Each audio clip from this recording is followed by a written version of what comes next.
बिस्मिल्लाहिर्रहमानिर्रहीम। आज हम अपने नए टॉपिक की तरफ बढ़ते हैं जिसका नाम है लिमिटिंग रिएक्टेंट। तो मैं आपको उसकी तरफ लेके जाता हूँ। क्लास शेयर हो रही है, लिंक आपको नजर आ रही है? स्क्रीन नजर आ रही है? स्क्रीन शो हो रही है?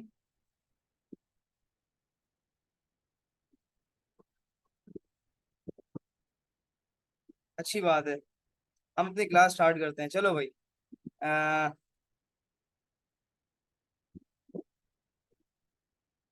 हमारे पास एक न्यूमेरिकल लिखा हुआ है। इस न्यूमेरिकल को समझने से पहले मैं आपको एक चीज समझा दूं। और वो चीज है बेटा लिमिटिंग रिएक्टेंट। वो चीज है मेरे पास क्या? Limiting reactant. ठीक है।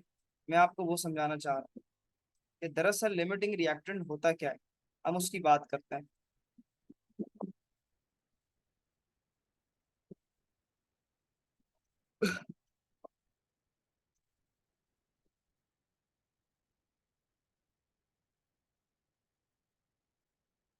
अच्छा भाई, लिमिटिंग रिएक्टेंट किसे कहते हैं?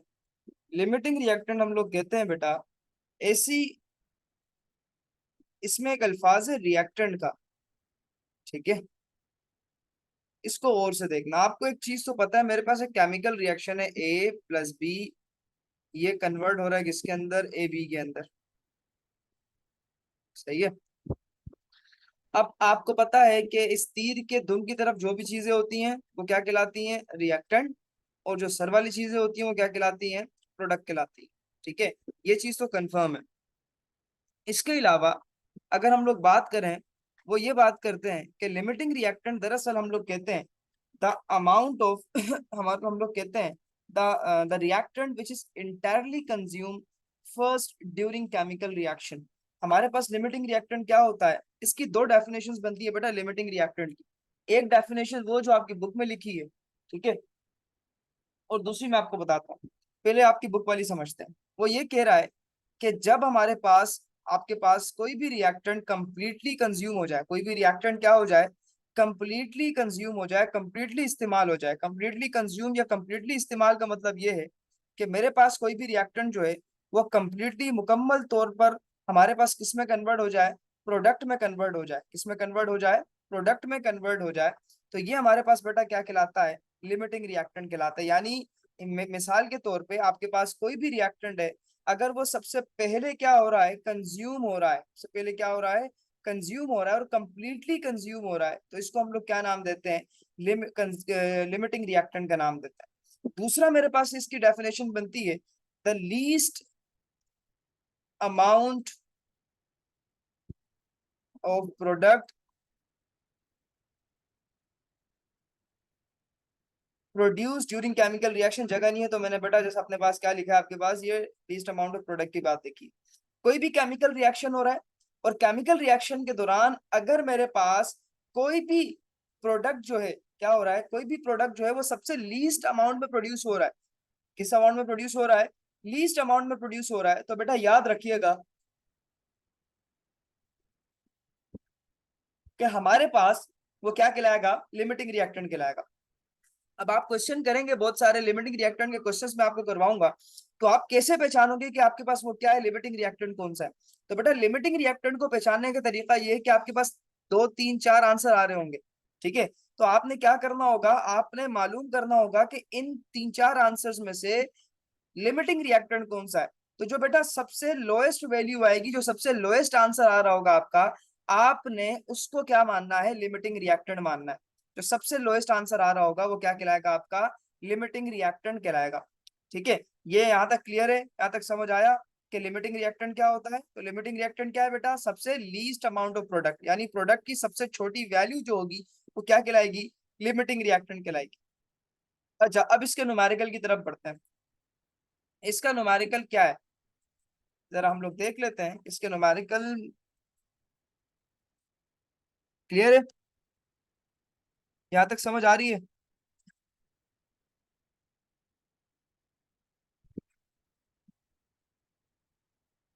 चलो शुक्र है। अच्छा चलें डेटा बनाते हैं सबसे पहले।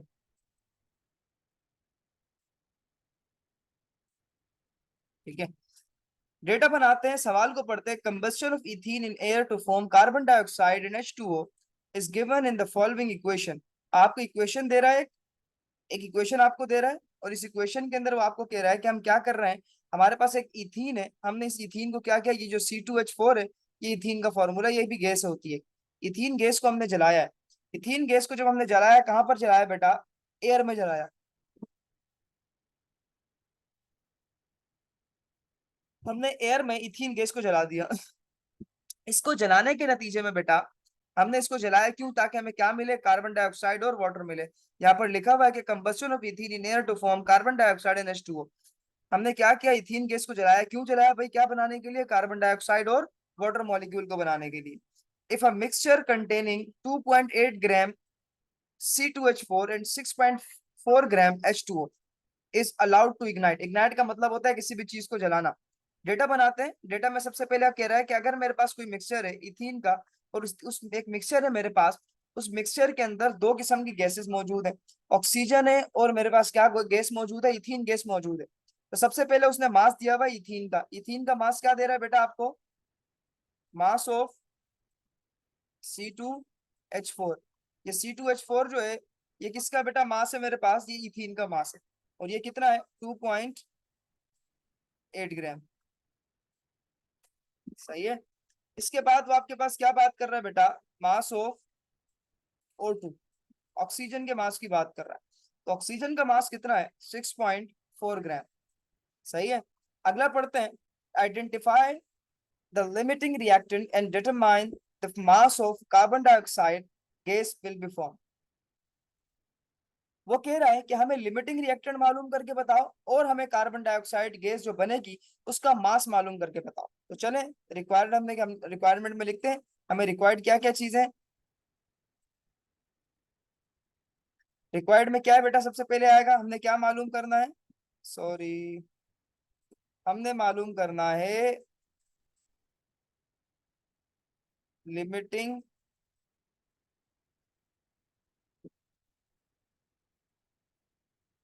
रिएक्टेंट, और हमने मालूम करना है मास ऑफ कार्बन डाइऑक्साइड।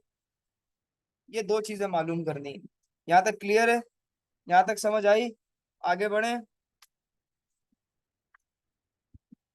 अच्छा,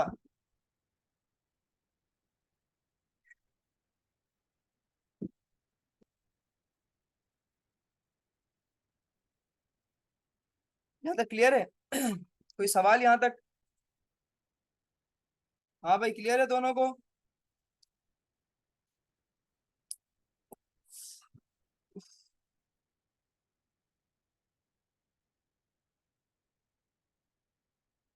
चलो,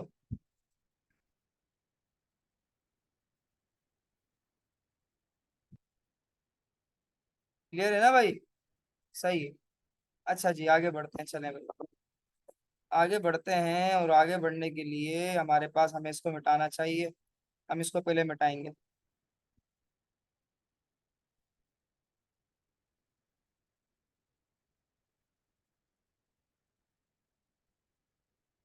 सबसे पहले हम लोग काम करेंगे लिमिटिंग रिएक्टेंट के लिए।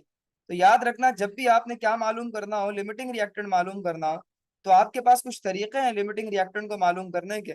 आपने बेटा उन तरीकों को अपने जहन में रखना है, उन चीजों को अपने माइंड में क्या करना है, बिठाना है कि लिमिटिंग रिएक्टेंट मालूम कैसे होता है। तो बेटा पहला तरीका, पहला वे, सबसे पहला जो हमारे पास स्टेप है, सही है, सबसे पहला स्टेप जो है लिमिटिंग रिएक्टेंट का, अपने पास ये स्टेप लिख लो।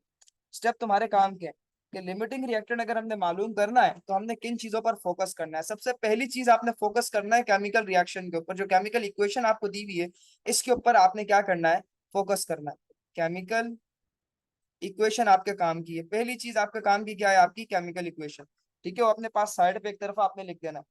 उसके बाद आपने क्या करना है, दूसरे स्टेप के अंदर केमिकल इक्वेशन लिख ली, दूसरे स्टेप के अंदर आप लोग क्या निकालोगे, नंबर ऑफ मोल निकालोगे। क्या निकालोगे, नंबर ऑफ मोल निकालोगे। क्या निकालोगे बेटा, नंबर ऑफ मोल।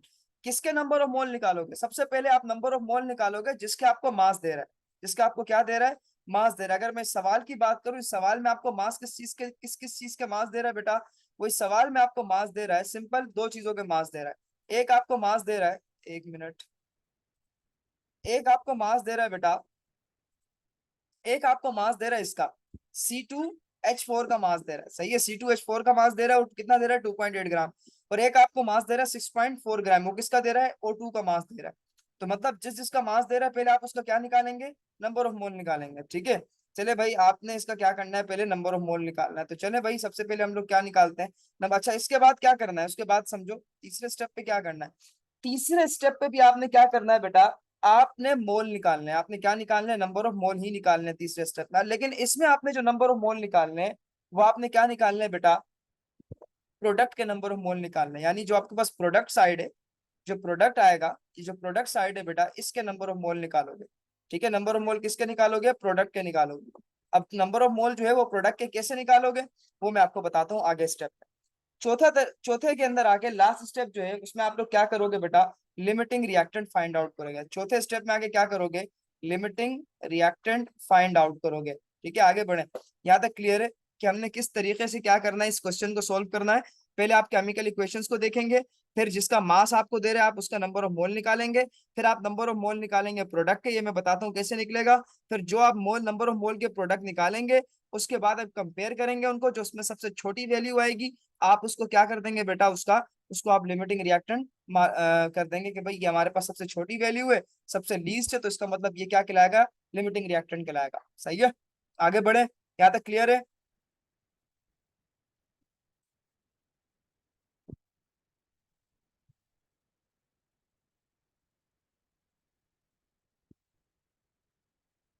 चलो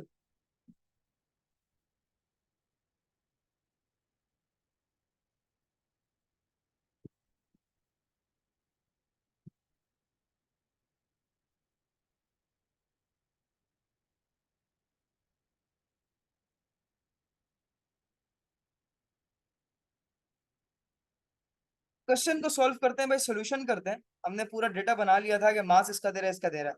तो सबसे पहले हम एन निकालेंगे, एन का मतलब नंबर ऑफ मोल, किसका निकालेंगे, N4C2H4। हम नंबर ऑफ मोल निकालेंगे किसका बेटा, C2H4 का। चलो नंबर ऑफ मोल का फॉर्मूला क्या होता है, number of mole equal to mass of C2H4 divided by molecular mass of C2H4। Molecular mass C2H4 का यहाँ साइड में निकाल लेते हैं रफ वर्क पे। कार्बन कितना होता है भाई, 12 होता है। हाइड्रोजन कितना होता है भाई मेरे पास, हाइड्रोजन कितना होता है भाई मेरे पास, 1 होता है, ठीक है। तो C2H4 है, तो 12 मल्टीप्लाई बाय 2 साइन प्लस का, 1 मल्टीप्लाई बाय 4, 12 वन सा 12, 12 टू सा 24, प्लस 1 4 सा 4, ये कितना हो जाएगा, 28 हो जाएगा, ठीक है। तो आपने सिंपल क्या करना है, मास कितना है 2.8 C2H4 का, डिवाइड बाय 28, दोनों को डिवाइड करवाओ, जो भी आंसर आ रहा है वो आपके पास क्या कहलाएगा, नंबर ऑफ मोल कहलाएगा। डिवाइड करवाओ जरा, 0.08 आंसर आ रहा है, सही है भाई। 0 नहीं, गलत आ रहा है आंसर, 0.08 नहीं आएगा। 2.8 को डिवाइड करवाओ 28 के साथ, 2.8 को डिवाइड करवाओ 28 के साथ, तो आपके पास आंसर आएगा बेटा 0.01। हाँ 0.1, सही है, 0.1 आंसर आएगा आपका, ठीक है भाई, 0.1 आंसर आ गया। अच्छा, अब अगला हमने क्या करना है, आगे हमने क्या करना है भाई।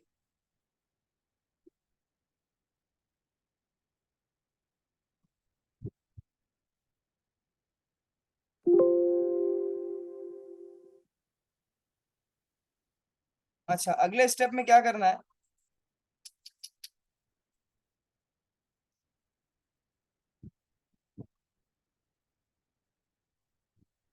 अच्छा अगले स्टेप के अंदर हमने सबसे पहले क्या निकाला है, हमने निकाल लिया नंबर ऑफ मोल, सही है। हमने क्या निकाला है अभी, नंबर ऑफ मोल निकाला है, किसका नंबर ऑफ मोल निकाला है, C2H4 का।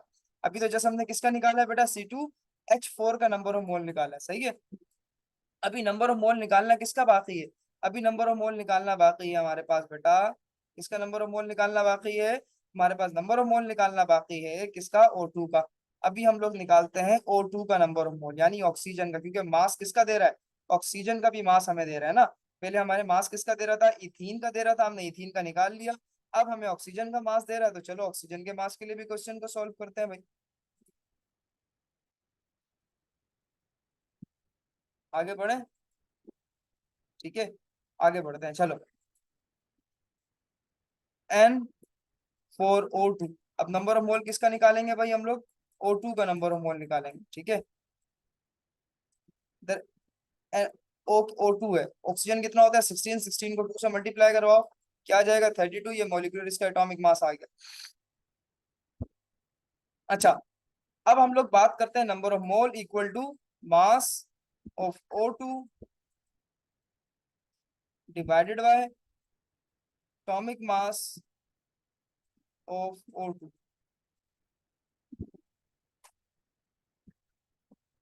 मास कितना दे रहा था बेटा? मास देख लेते हैं इसका, कि हमें मास जो है वो ऑक्सीजन का कितना दे रहा था, हमें मास ऑक्सीजन का दे रहा था 6.4 ग्राम, 6.4 ग्राम, ठीक है, डिवाइड बाय एटॉमिक मास कितना आएगा इसका बेटा 32, मल्टीप्लाई इनको दोनों को डिवाइड करवाओ, नंबर ऑफ मोल क्या आ रहा है 6.4 डिवाइड बाय 32, 0.2 आंसर, बिल्कुल सही है, ठीक है। ये दो आंसर हमारे पास आ गए, 0.2 नंबर ऑफ मोल निकल गए मेरे पास, दोनों के नंबर ऑफ मोल निकले, सही है, दोनों के क्या निकल गए मेरे पास, नंबर ऑफ मोल निकल गए, ठीक है। अच्छा, अब देखो, अब हमने क्या करना है, अब हमने करना है मोल कंपैरिजन। अब हमने जो, देखो अब हमारे पास दो स्टेप हो गए, हमने केमिकल इक्वेशन भी देख ली थी, केमिकल इक्वेशन अपनी देख ली, हमने नंबर ऑफ मोल निकाल लिए, किसके नंबर ऑफ मोल निकाल लिए, जिसका मास दे रहा था, दो हो गए हमारे पास। तीसरा स्टेप, सेकंड लास्ट स्टेप जो तीसरा है, वो तीसरे स्टेप के अंदर आप लोग क्या करोगे, तीसरे स्टेप में आप लोग सिंपल सा काम करोगे, और वो सिंपल सा काम हमारे पास क्या है बेटा, वो सिंपल सा काम हमारे पास ये है कि आपने क्या करना है, आपने निकालना है बेटा इस प्रोडक्ट के नंबर ऑफ मोल, इस प्रोडक्ट के क्या निकालने हैं, नंबर ऑफ मोल निकालना है। अब देखो बेटा, सवाल में तुम्हारे काम की कितनी चीजें, एक इथीन है, एक ऑक्सीजन है, और एक कार्बन डाइऑक्साइड है। वाटर तुम्हारे काम का इक्वेशन के अंदर नहीं है, तो प्रोडक्ट के अंदर मोल के लिए इसका भी कोई काम नहीं होगा। जो मोल के लिए प्रोडक्ट साइड पे जो काम होगा, जिस जिस प्रोडक्ट का हम लोग नंबर ऑफ मोल निकालेंगे, वो क्या है, कार्बन डाइऑक्साइड, ठीक है। चलो, अब हम लोग क्या करेंगे, मोल कंपैरिजन, हम लोगों ने क्या करना है, मोल कंपैरिजन। सबसे पहले इथीन को कंपेयर करवाएंगे किसके साथ, कार्बन डाइऑक्साइड के साथ, mole comparison between C2H4 and carbon dioxide. अब हम लोग क्या करवाएंगे, मोल कंपैरिजन, मोल कंपैरिजन के जरिए हम लोग क्या करेंगे, प्रोडक्ट साइड का नंबर ऑफ मोल निकलेगा, प्रोडक्ट साइड के ऊपर जो भी कंपाउंड है उसका नंबर ऑफ मोल क्या हो जाएगा, निकल आएगा हमारे पास, ठीक है। अगर मैं केमिकल इक्वेशन को यहाँ पर लिखता हूँ, क्योंकि मैंने कंपैरिजन किसके दरमियान करवाना है, C2H4 और कार्बन डाइऑक्साइड के, तो मैं यहाँ पर लिख रहा हूँ केमिकल इक्वेशन C2H4 और क्या लिखूंगा, 2 कार्बन डाइऑक्साइड। जब मेरे पास, जब मेरे पास क्या बेटा, जब मेरे पास, एक मिनट, जब मेरे पास इथीन के जो मॉलिक्यूल हैं, और से मेरी बात सुनना, जब मेरे पास इथीन का मॉलिक्यूल, इथीन का जो है वो 1 मोल है, इथीन का 1 मोल को जब हम जला रहे हैं, इथीन के 1 मोल को जब हम जला रहे हैं, तो बेटा इस 1 मोल के जलने के नतीजे में कार्बन डाइऑक्साइड के कितने मोल प्रोड्यूस हो रहे हैं, 2 मोल प्रोड्यूस हो रहे हैं, कार्बन डाइऑक्साइड के कितने मोल प्रोड्यूस हो रहे हैं, 2 मोल प्रोड्यूस हो रहे हैं। यहाँ जो नंबर लिखे होते हैं ना बेटा, ये मोल को रिप्रेजेंट करते हैं, यहाँ पर जो नंबर लिखे हैं वो किस चीज को रिप्रेजेंट करते हैं बेटा, मोल को रिप्रेजेंट कर रहे होते हैं, ठीक है।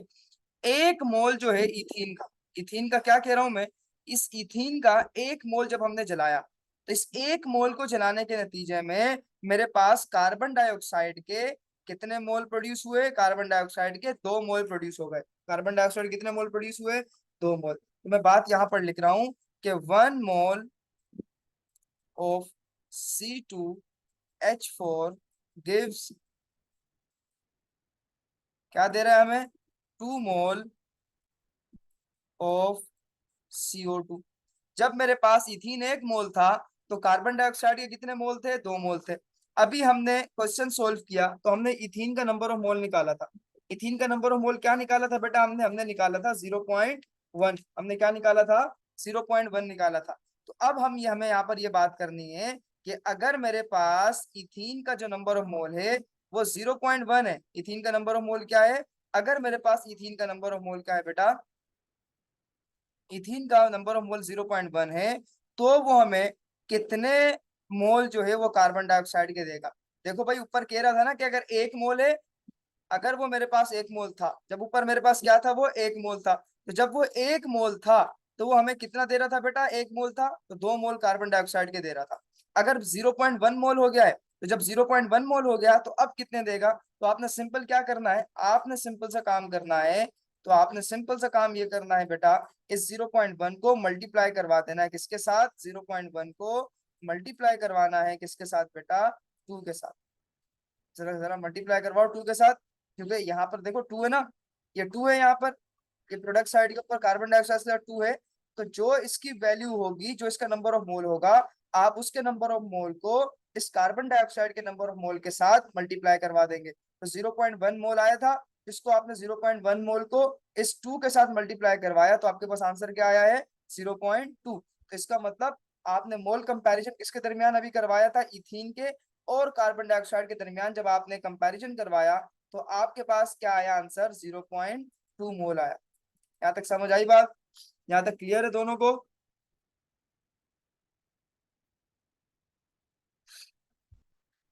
यहाँ तक क्लियर है? चलो, अब देखो, अब हम लोगों ने मोल कंपैरिजन करवाना है किसके दरमियान? मेरे पास रिएक्टेंट साइड के ऊपर दो वैल्यूज थी, ऐसा ही है, दो वैल्यूज थी ना, एक ऑक्सीजन कार्बन उसकी थी, इथीन की थी, और दूसरी ऑक्सीजन की थी। अब आप मोल कंपैरिजन करवाओगे ऑक्सीजन के और कार्बन डाइऑक्साइड के दरमियान। अब आप किसके दरमियान मोल कंपैरिजन करवाने जा रहे हैं बेटा? मोल कंपैरिजन बिटवीन किसके दरमियान करवाने जा रहे हैं? ऑक्सीजन एंड कार्बन डाइऑक्साइड, इन दोनों के दरमियान अब आप मोल कंपैरिजन करवाने जा रहे हैं। चलो लिख लेते हैं कि तीन,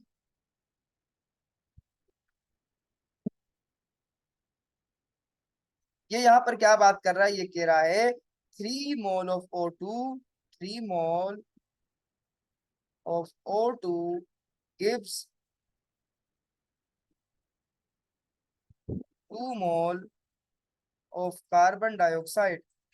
यहाँ पर यही बात कर रहा है कि अगर मेरे पास ऑक्सीजन का 3 मोल होगा, जो ऑक्सीजन का तीन तीन मोल जो था, ऑक्सीजन का 3 मोल मेरे पास 2 मोल कार्बन डाइऑक्साइड के क्या कर रहा था? प्रोड्यूस कर रहा था। ऑक्सीजन का 3 मोल कार्बन डाइऑक्साइड के क्या प्रोड्यूस कर रहा था बेटा? कार्बन डाइऑक्साइड के 2 मोल प्रोड्यूस कर रहा था। अब यहाँ पर देखो क्या कितने मोल है? 3 मोल है। ये 3 यहाँ पर क्या कर रहा है? मल्टीप्लाई कर रहा है। इक्वल टू के वहां पर जाके क्या करेगा? डिवाइड करेगा। तो 2 को 3 से डिवाइड करवाओ, 2 को क्या करवा दोगे? 3 के साथ डिवाइड करवा दोगे। जब आप 2 को 3 के साथ डिवाइड करवा देंगे बेटा, उसका जो भी आंसर आएगा, आप उसको मल्टीप्लाई करवा देना जो आपने ऑक्सीजन का नंबर ऑफ मोल निकाला था। इसको आप ऐसे लिख दें कि 2/3। आपने ऑक्सीजन का नंबर ऑफ मोल क्या निकाला था? ऑक्सीजन का नंबर ऑफ मोल क्या निकाला था? 0 क्या निकाला था यार? 0.2 ये निकाला था। अभी जो ऑक्सीजन का नंबर ऑफ मोल हमने पीछे निकाला वो 0.2 निकाला था ना। हाँ। चलो, तो अब हम लोग क्या करेंगे? 2 को डिवाइड करवाएं 3 के साथ, जो भी आंसर आ रहा है उसको आप क्या करवा देंगे? 0.2 के साथ क्या करवा देंगे बेटा? मल्टीप्लाई करवा देंगे। जरा करवाओ, आंसर क्या आ रहा है?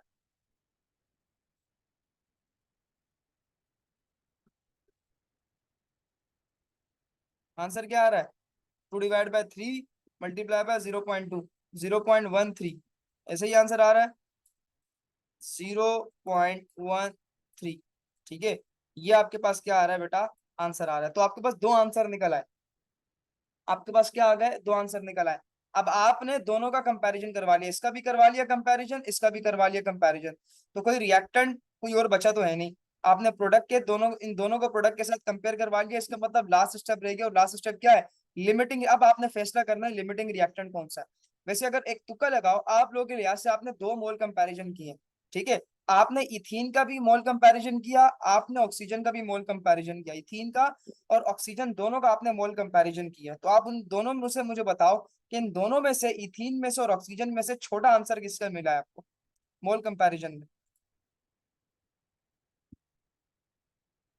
मैं आपकी आसानी के लिए भी यहाँ पर लिख भी देता हूँ, आपकी आसानी के लिए यहाँ पर लिख देता हूँ, ताकि आपको क्लियर हो।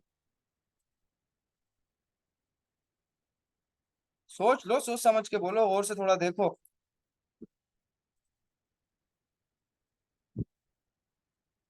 अब भाई 0.2। अच्छा, अगर मैं कहूँ कि आप गलत बोल रहे हैं, अगर मैं कहूँ आप गलत बोल रहे हैं, इथेन नहीं है, अगर मैं कहूँ इथेन लिमिटिंग रिएक्टेंट नहीं है, तो आप मुझे कैसे गलत साबित करेंगे? हाँ। वाह वाह वाह वाह, शाबाश, बेहतरीन। मैंने बोला नहीं है, इसने चुपचाप जो है ना ऑक्सीजन का वो मुझे बता दिया, 0.13। वाह वाह वाह वाह। अच्छा, अगर अब मैं कहूँ कि इथेन है तो इथीन है तो? अच्छा, चलो, खैर। नहीं, 0.2 छोटा नहीं है बेटा। आपके पास आंसर आया है, एक आंसर आया है 0.2, ठीक है। और ये आंसर किसका था? इथीन का था, C2H4। सही है। और एक आंसर आपके पास आया है 0.13, ये था O2 का। अब मैं आपको गारंटी से दे रहा हूं, आप गलती पता है क्या कर रहे हैं? आप समझ रहे हैं कि ये 0.13 है। बेटा ये 0.13 नहीं है, इसको हम लोग पढ़ते हैं 0.13। इसको हम लोग क्या पढ़ते हैं? 0.13 पढ़ते हैं। तो 13 छोटा है 0.2 से। 13 क्या है? छोटा है। ये 13 नहीं है बेटा, ये मेरे पास है 13। ठीक है। अब इसको, यही जो नंबर है, ये 13 वाला जो नंबर है, यही नंबर बढ़ता जाएगा, बढ़ता जाएगा, 4 होगा, 5, 6, 7, 8, 9, 9 पे पहुंचेगा, तो फिर ये किस में कन्वर्ट हो जाएगा? ये जो 1 है, यहाँ पर जो 1 लिखा है, ये 2 हो जाएगा। ठीक है, ये याद रखना। ये जो सब 13, इसको हम लोग पढ़ते हैं, इसको क्या पढ़ते हैं? 0.13 पढ़ते हैं। तो इसका मतलब हमें एक चीज पता चल गई कि लिमिटिंग रिएक्टेंट जो है, limiting reactant is O2, because O2 produce, ये लाइन लिखनी है आपने, produce least amount of product. सही है। ये आपने लिखा, अभी आपने जस्ट क्या निकाला है? लिमिटिंग रिएक्टेंट निकाला। यहां तक समझ आई बात? ये आपने जस्ट अभी क्या निकाला है? लिमिटिंग रिएक्टेंट निकाला है। अभी आपने मास नहीं निकाला, अब आपने निकालना है मास। यहां तक क्लियर है? हाँ ना में जवाब दो यार, क्लियर है यहां तक? यहां तक समझ आई बात? चलो, आगे बढ़ते हैं।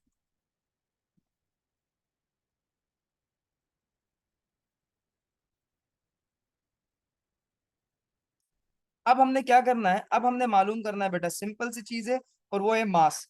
और मास आप बिल्कुल आसान तरीके से खुद भी मालूम कर सकते हैं। और वो कैसे मालूम होगा? मास ऑफ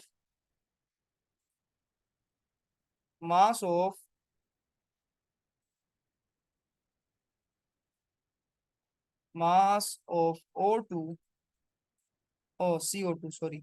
आपने क्या मालूम करना है? मास ऑफ CO2 मालूम करना है, ठीक है। कार्बन डाइऑक्साइड का मास मालूम करना है ना। तो mass is equal to number of mole multiply by molecular mass, यही फॉर्मूला होता है मास का। सही है। अब नंबर ऑफ मोल किसके, भाई आपने दो नंबर ऑफ मोल निकाले ना। अब आप नंबर ऑफ मोल किसका इस्तेमाल करेंगे? जिसका जिसका लिमिटिंग रिएक्टेंट आए।